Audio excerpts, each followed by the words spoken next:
ओम गणेशाय नमः। तो हमने एक सीरीज शुरू की हुई है कि भाई past life karmas and curses के कारण जो पास्ट लाइफ के अंदर जो कर्सिस है राहु के कारण वो इस जीवन में कैरी फॉरवर्ड होते हैं, उनका क्या इफेक्ट आता है और उनकी क्या रेमेडीज है।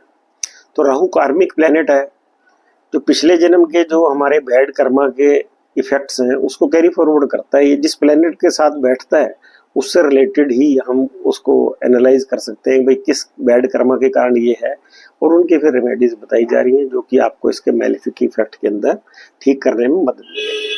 तो अब हम आज जो कर रहे हैं वो राहु का अगर सैटर्न से संबंध हो, और वही हमने देखना है कि भाई 1, 5, 9, 2, 6, 10 ये वाला कॉम्बिनेशन भृगुनंदी नाड़ी में राहु का सैटर्न से कैसे बनेगा। 1, 5, 9, 2, 6, 7 में अगर सैटर्न है राहु से तो ये कॉम्बिनेशन बनेगा। तो ये पितर कर्मा दोष के कारण होता है।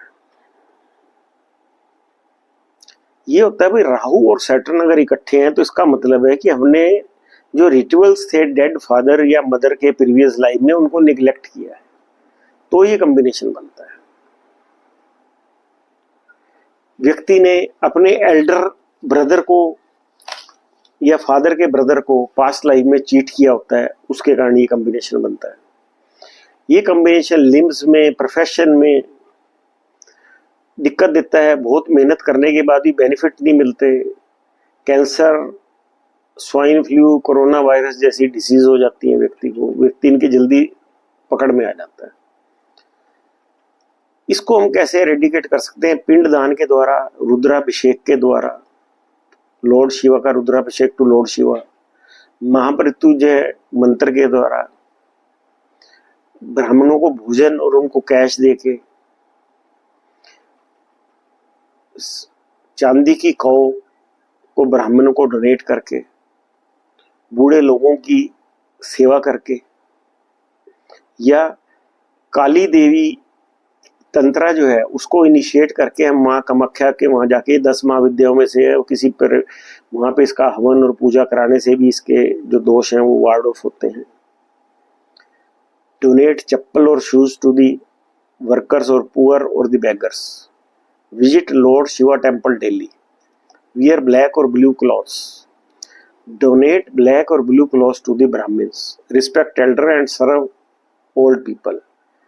Donate and serve food to the old people in old age home.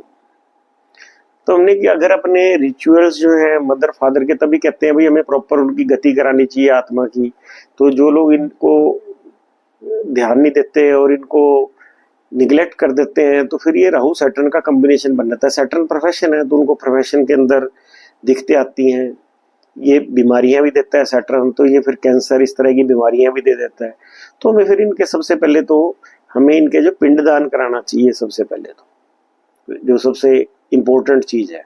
और दूसरा के माँ कामाख्या पे जाके काली देवी तंत्रा, गोडेस काली देवी तंत्रा जो है इसके वहाँ पे हवन पूजा वगैरह जो भी वहाँ विधि है उससे करानी चाहिए और इसकी साधना करनी चाहिए जिससे कि ये नेगेटिव इफेक्ट इसके वार्ड ऑफ हो सके। तो अगर आपको ये लेक्चर पसंद आया हो तो इसको ज़्यादा से ज़्यादा शेयर करें। Thank you very much.